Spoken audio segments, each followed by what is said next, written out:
예수님께서 제자들과 그리고 수많은 사람들을 이렇게 설교할 때 보면 참 실물적인 설교를 참 많이 하셨던 것 같아요. 그렇죠? 공중의 새가 앉아있는 새를 이야기하지 않고요, 날아다니는 새를 향하여 공중 나는 새를 보라 그러면서 쫙 이야기를 하고, 그 다음에 마침 또 이렇게 들의 백합화가 막 예쁘게 피었을 때 향기가 막 쫙 백합 향기가 날 때 들의 백합화를 봐라. 그렇죠? 심지도 않고 거두지도 않고. 우리가 잘 아는 예수님의 제자들 중에는 어부들이 많았잖아요. 갈릴리 호숫가에 고기 잡는 베드로와 또 요한 이렇게 보면서 야, 너희들 참, 너희들이라고 했는지는 모르겠습니다. 어쨌든 베드로가 나이가 좀 더 많으니까 그렇죠. 아이고 고기 잘 잡네요. 그러면서 뭐라 그러냐면 이제부터는 사람을 낚는 어부가 되었으면 좋겠습니다. 그렇게 이야기를 합니다. 그렇죠? 오늘 본문도 그런 내용 중에 하나예요. 어떤 바리새인이 마태복음 22장에는 왕이 임금이 잔치를 벌였는데 오늘 본문 말씀에 보면 한 바리새인이 잔치를 벌였고 그 잔치에 예수님을 초대했습니다. 잔치에 초청받은 예수님께서 오늘 본문의 말씀을 이야기를 하는 내용입니다. 잔치에서 제자들과 잔치에 오신 모든 하객들을 향해서 이런저런 이야기를 하고 있는 내용입니다.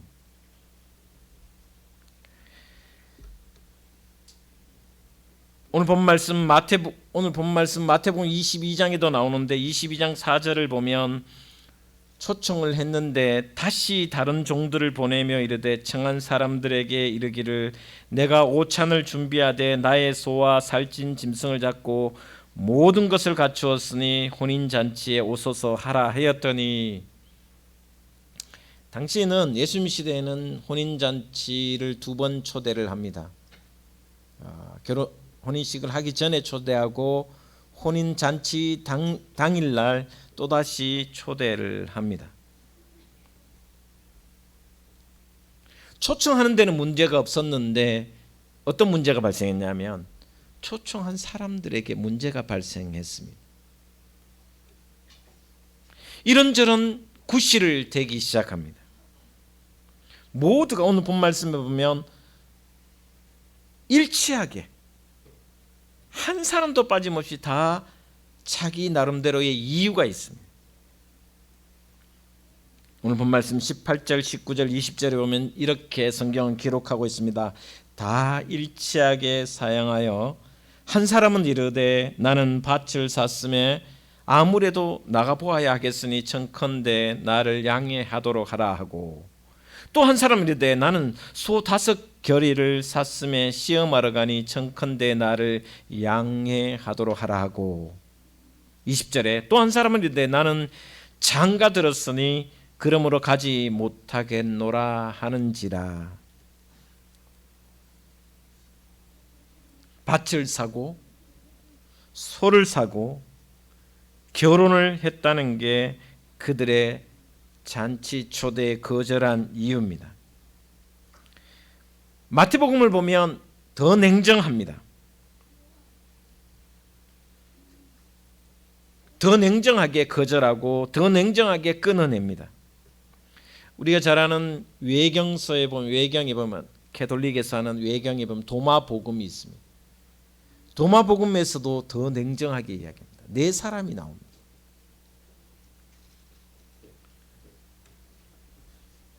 약간씩 차이 나지만 이 복음서 전체의 핵심은 뭐냐면 본질은 똑같습니다. 못 가겠다는 거예요. 혼인잔치, 천국잔치에 갈 수 없다라고 이야기하는 내용입니다. 저는 오늘 우리의 현실이 이와 같다 이런 생각을 합니다. 우리 한국교회 모습이 이와 같다. 더 이상 초대해도 오지 않는 세대가 되었습니다. 교회가 천국 잔치를 벌여도 더 이상 사람들은 그 초대에 응하지 않습니다. 2000년 전 예수님 시대도 천국 잔치를 벌였지만 그때 당시에도 다 핑계가 있었고, 바쁘다는 핑계, 자기 일상의 문제, 또 자기의 일이 급했기 때문에 가지 못하겠다 라고 이야기합니다. 오히려 어떤 의미에서 보면 지금 우리 시대에는 더 냉정하게 이야기하기도 합니다. 니나 잘 믿어라. 니나 잘 믿어라. 천국 잔치에 대해서 세상 사람들은 오히려 부정하는 경우가 더 많이 있다라는 것. 이것은 어떻게 보면 과거 2000년 전에도 그랬고 지금도 그랬고 거부하는 사람들의 모습이다라는 것을 이야기합니다. 방금 이야기했던 이 세 사람들은 다 자신의 일에 정말 소중한 일이잖아요. 장가가는 일이 일륜지 대사입니다. 결혼을 하는 일이 얼마나 중요합니까? 결혼을 했으니 내가 갈 수 없는 것은 당연합니다. 밭을 사는 거, 재산을 소유하는 거잖아요. 얼마나 중요합니까? 요즘 말로 하면 이스라엘 땅은 거처하는 집보다 더 중요한 게 농가 밭이었습니다. 논밭이었습니다. 왜? 날씨가 그렇게 춥지 않았기 때문에 이불만 있어도 경상도 말로 한대서도 잘 수 있었습니다. 조금만 견디면 됩니다. 그러나 먹고 살기 위해서 반드시 필요한 것이 논밭이었습니다. 이스라엘 땅에 논이 별로 없지만 밭은 반드시 사야 됩니다. 그리고 그 밭을 일구기 위해서 소를 사고 그 소를 훈련시키는 일은 또 중요합니다. 1년치 농사를 망칠 수는 없기 때문에 농사 짓는 일은 정말 중요한 일입니다. 그런데 오늘 주인은 정말 자신의 삶에 있어서 가장 중요한 일을 하고 있는 사람들이 그 초대에 응하지 않은 것 때문에 분노하십니다. 화가 머리끝까지 올라와 있다는 모습을 상상할 수 있습니다. 왜 분노하셨을까? 왜 분노하셨는가? 이 천국 비유는 곧 예수 그리스도의 초대에 응하는 것과 똑같은 장면인데, 왜 주인은 분노하셨느냐 하면 너의 일상의 삶에 결혼을 하고 또 집을 사고 밭을 사고 소를 사서 결의를 하는 것 너무나도 중요하다. 그러나 그것보다 더 중요한 것이 뭐냐? 바로 하나님이 베푸른 천국 잔치가 더 소중하고 더 중요하다는 것을 이야기해 주고 있습니다. 다시 말하면 예수님의 초청보다 더 중요한 것은 이 세상에 없다라는 것입니다. 무엇을 마시고 무엇을 입고 무엇을 먹을까 일상사에서 중요하지만 그것보다 더 중요한 것이 주님의 초청에 응답하는 것이다라는 것을 이 말씀을 통해서 가르쳐 주고 있습니다. 그래서 예수님은 끊임없이 제자들에게, 그리고 그를 따르는, 주님을 따르는 많은 사람들에게 먼저 그의 나라와 그의 의를 구하라고 말씀하셨다는 것입니다. 어떤 경우에도, 어떤 상황 속에서도, 그리고 어떤 형편 속에서도 천국 잔치가 가장 영순위가 되고 최우선순위가 되어서 주님이 초청할 때 곧바로 즉시 지체하지 않고 응답하는 것이 삶의 우선순위가 되어야 한다라고 성경은 말씀해 주고 있습니다. 어떻게 보면 2000년 전 예수님 시대의 사람들의 모습 속에서 오늘 우리의 모습도 보여집니다. 일상의 삶이 바쁘다는 핑계로, 일상의 삶이 중요하다는 핑계로 주일 성수를 대충 하는 경우도 종종 있습니다. 지금도 천국 잔치를 벌여 놓으셨음에도 불구하고 그 천국 잔치에 대해서 조금 하등하게 여기는 경우가 우리의 마음속에 자리 잡고 있습니다. 이 시간은, 이 주일 거룩한 시간, 이 예배 시간은 천국 잔치 주님의 초대의 시간입니다.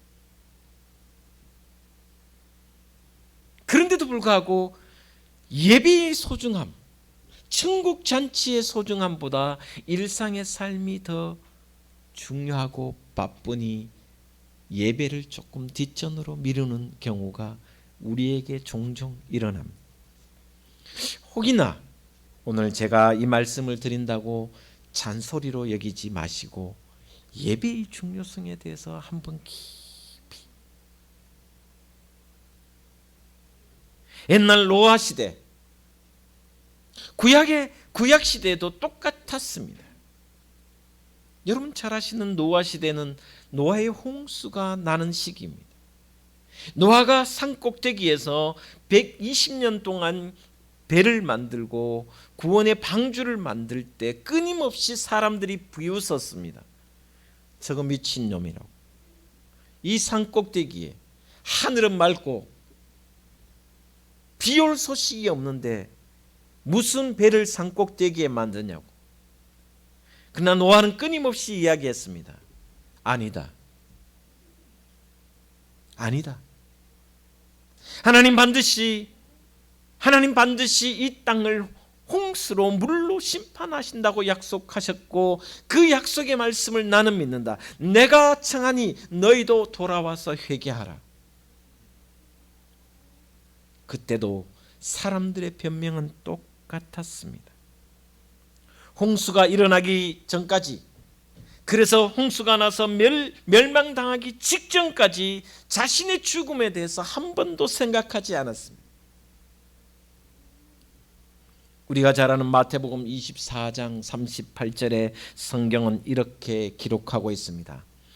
홍수 전에 노아가 방주에 들어가던 날까지 사람들이 먹고 마시고 장가들고 시집가고 있으면서 39절 홍수가 나서 그들을 다 멸하기까지 깨닫지 못하였으니 인자의 임함도 이와 같으리라. 예수님도 말씀하셨습니다. 인자의 임함도, 인자의 오심도, 그리스도 메시아가 오심도 이런 경우와 똑같다라고 이야기해 주셨습니다. 그때도 마지막까지 사람들은 장가가고 시집가고 논사고 밭사고 자신의 일상에 몰두하다가 결국은 멸망당하고 말았습니다. 주인이 화가 잔뜩 났습니다. 그래서 종들에게 강하게 명령하고 있습니다. 빨리 지금 즉시 시내 거리와 골목으로 가서 온갖 사람을 데려오라. 나가서 데려왔습니다. 그래도 빈자리가 많았습니다. 여전히 잔치 자리가 차지 않았습니다. 그러자 주인은 이렇게 말씀하고 있습니다. 이제 길에도 가고 산 울가로 가라. 산으로도 가라.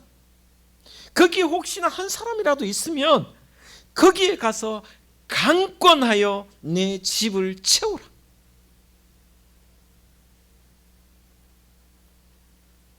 그러면서 이런 말로 비유를 마무리하십니다. 전에 청하였던 그 사람들은 하나도 내 잔치를 맛보지 못하리라. 여기 전에 청했다라는 것은 유대인을 이야기합니다. 유대인은 천국 잔치를 못 보리라 선언을 하십니다. 다음에 청함받은 사람들은 시내 거리 골목에 있던 사람이었습니다. 어떻게 보면 가장 먼저 복음을 받은 서구 유럽 사람들을 이야기하고 있습니다. 서구 유럽과 그 유럽을 통한 미국과 수많은 나라들이 복음을 받아들였습니다. 그런데 여전히 잔치 자리가 완전히 차지 않자 주님께서 다시 변방의 사람들을 부릅니다. 그게 오늘 우리나라까지 제3세계였던 그 당시에 제3세계였던 대한민국까지 복음이 전해졌습니다. 맨 처음 유대인을 청했으나 그들은 거부했습니다. 서방세계, 유럽과 서구세계도 청했으나 그들도 지금 거부하고 있습니다. 마침내 제3세계인 아프리카와 아시아까지 복음을 청했지만 이제는 제3세계마저도 거부하고 있습니다. 여전히 천국 잔치는 비어 있습니다. 자리가 비어 있다라는 것입니다. 지금도 천국의 자리는 비어 있다라는 것입니다.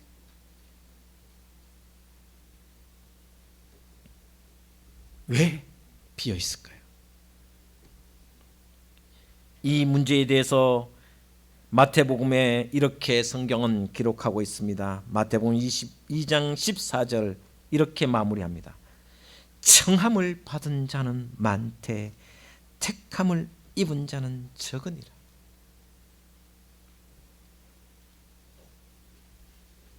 청함을 받은 게 문제가 아니라 택함 받지 못한 게 문제라는 거죠. 주님 천국 잔치 초대에 응하는 사람이 적은 이유는 바로 택함 받은 사람이 적어서 그렇습니다. 그러나 가만히 생각해 보면 종들 입장에서는 누가 택함 받았는지 알 수가 없잖아요. 저 사람 택함 받았는지 안 받았는지, 택함 받은 것 같은데 나중에 보면 완전 개차반처럼 결국 복음을 거부하는 사람이 얼마나 많습니까? 그래서 오늘 본 말씀에는 주인이 불특정 다수에게, 보이는 모든 사람에게, 길거리에든 산속에든 어디에든 어디서든 누구들을 만나든 어디서든 복음을 증가하라, 초청을 청하라라고 이야기하고 있다는 것입니다. 제가 요나 이야기부터 지난주에는 다말 이야기, 오늘은 예수님의 천국잔치 비유를 계속해서 하는 이유는 오늘 우리에게 가장 소중한 것이 무엇인가? 천국잔치를 버려놓고 사람을 초대하지 않으면 그 잔치는 의미가 없다라는 것을 다시 강조하고 싶어서 그렇습니다. 제가 다시 1월 1일부터 여러분과 만나고 예배를 인도하고 말씀을 전하면서 올 한 해 제가 가장 중요하게 얘기할 것이 무엇인가? 코로나19가 끝나는 시점에 무엇을 어떻게 해야 할까 기도하면서 저부터 먼저 이 비어진 자리를 어떻게 하면 채울까? 불특정 다수에게 복음을 전하는, 내 입술로 복음을 증언하고 한 영혼 한 영혼에게 복음을 증가하는 일을 어떻게 하면 더 많이 할까 고민하면서 저도 이 말씀을 준비합니다. 여러분, 택함을 받지 못한 사람은 절대 응답하지 않습니다. 오지 않습니다. 택함을 받은 사람은 또한 소수일 뿐입니다. 택함 받은 하나님의 자녀가 아니면 절대 이 자리에 올 수가 없습니다. 그러나 그 택함 받은 사람이 누구인지 우리는 알 수 없기에 내가 만나고 내가 부딪히고 내가 접하는 모든 사람에게 복음을 전하는 것이 우리의 사명이라는 것입니다. 여러분 마찬가지입니다. 저도 이 자리에 있지만 여러분도 이 자리에 앉아 계시지만 여러분이 믿어서 여러분이 믿어서 이 자리에 온 것이 아닙니다. 믿어서 하나님의 자녀가 된 것이 아니라 하나님이 택해 주셨기 때문에 여러분의 믿음의 자녀가 되었고, 택해 주셨기 때문에 이 자리에서 천국을 맛볼 수 있다는 것은 분명한 사실입니다. 택하심을 입은 소수의 구원자, 그 한 영혼 한 영혼을 사랑하는 마음으로 우리는 끊임없이 복음을 증거해야 됩니다. 청함은 누구나 받을 수 있습니다. 그러나 택함은 누구나 받을 수가 없습니다. 그래서 어느 시대나, 노아 시대도 예수님의 시대도 지금 이 시대에도 청함 받은 자는 많지만 택함 받은 자는 적을 수밖에 없다. 지난 금요일 날 제가 서울을 다녀왔습니다. 총회 전도 세미나 겸 다녀왔습니다. 근데 서울역 앞에 가면 항상 많은 종교들이 나와서 자기들의 진리를 전하지 않습니까? 놀랐습니다. 그날만 그랬는지 모르겠습니다. 기독교가 없었습니다. 대순 진리회도 방송하고 마이크 들고 자기의 진리를 이야기하고 있고, 또 신천지도 앉았지는 않았구나. 예, 광고를 하면서 자기들의 복음을 증거하고 있고, 저쪽 구석에는 스께서 뚝딱뚝딱 하면서 하고 있고, 자기들이 목사라고 자꾸 해요. 저도 스라고 합니다. 예.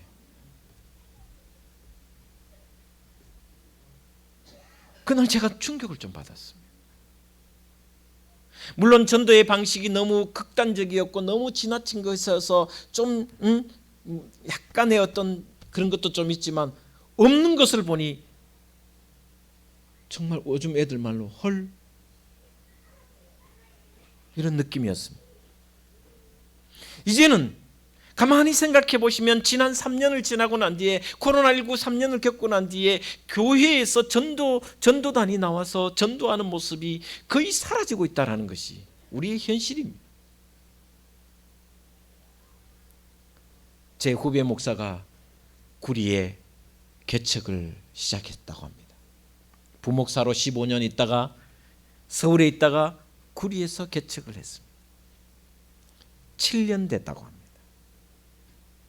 교인이 13명에서 15명 정도 출석한다. 그날도 열심히 그날 그 부스를 하나 만들어서 이런 방법으로 하겠다라고 하고, 그렇게 매일 매달리는데도 전도가 안 된다라고요.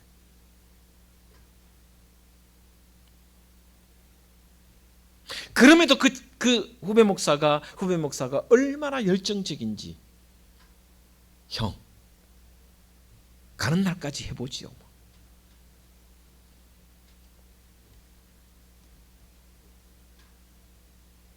근데 오늘 본 말씀에 청했지만 오지 않는 사람들을 향해서 또 주님께서 종들을 향해서 뭐라고 이야기하냐면 이렇게 말씀하고 있습니다. 사람을 강권하여 내 집을 채워라. 강권하여.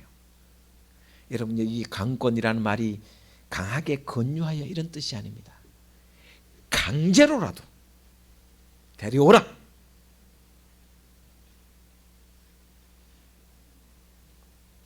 사람들이 그만큼 주님과 더 멀어졌기 때문에 이제는 강제로 데려오지 않으면 안 된다라고 이야기하고 있습니다. 이 시대, 예수님 시대도 그랬는데, 주님이 메시아이심에도 그랬는데, 지금 어떻게 하겠습니까? 지금 2000년이 지난 이 시대도 똑같다. 더 심했으면 더 심해. 왜?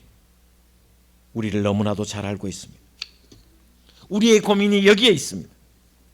이제는 품위 있게 전도하는 것이 어렵게 되었습니다.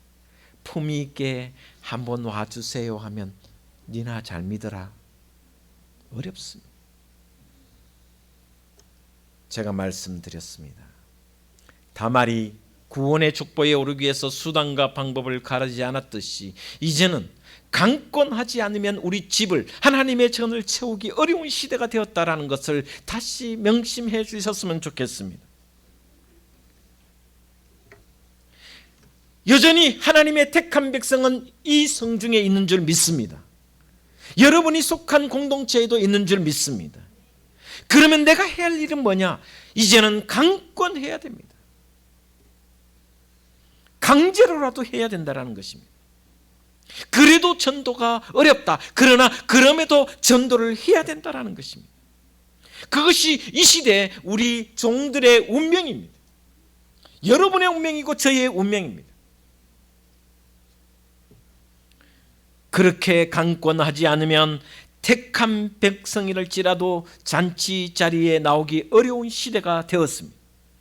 이것이 주님의 뜻이요 주님의 명령입니다. 우리 교회도 다시 2023년을 맞이하며 떠났던 교인들도 많이 있습니다. 잃어버린 양들도 계속해서 있습니다. 부활절이 곧 다가옵니다. 4월 9일이 부활주일입니다. 다시 한번 우리가 종으로서 내가 세상에 나가서 얼만큼 나는 하나님이 주신 이 사명, 강권해야 할 이 사명, 강제로라도 데려와야 할 이 사명에 나는 얼마나 충실한지 한번 생각하면서, 여러분 마태복음 13장에 겨자씨 비유가 나옵니다. 겨자씨는 눈에 보일 똥말똥한 정말 조그마한 심. 천국은 마치 겨자씨와 같다. 근데 그 겨자씨 심어 놓으면 나중에 새들이 와서 씌는 곳이 되고 그곳은 참 그늘이 되고 뭔가 많은 열매를 거둔다라고 겨자씨 비유를 이야기합니다. 그러면서 누룩 이야기도 하죠. 섬 아래 누룩이 되면 누룩을 넣으면 그 누룩이 엄청난 것을 이룬다.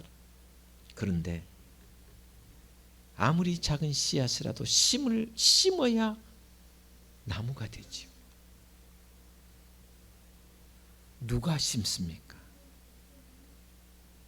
내가 심어야죠. 내가 전하지 않으면 겨자씨가 자라지 않습니다. 심겨지지 않습니다. 내가 누룩을 넣어야 됩니다. 내가 강권해야 됩니다. 내가 복음을 전하지 않으면, 내가 강권하지 않으면 그 사람이 교회로 올 수가 없습니다. 택한 백성인지 알 수가 없습니다. 제가 단호하게 이야기합니다. 아니 강하게 이야기합니다. 특별히 중직자 여러분, 올 한 해 한 영혼을 품으십시오. 기도하십시오.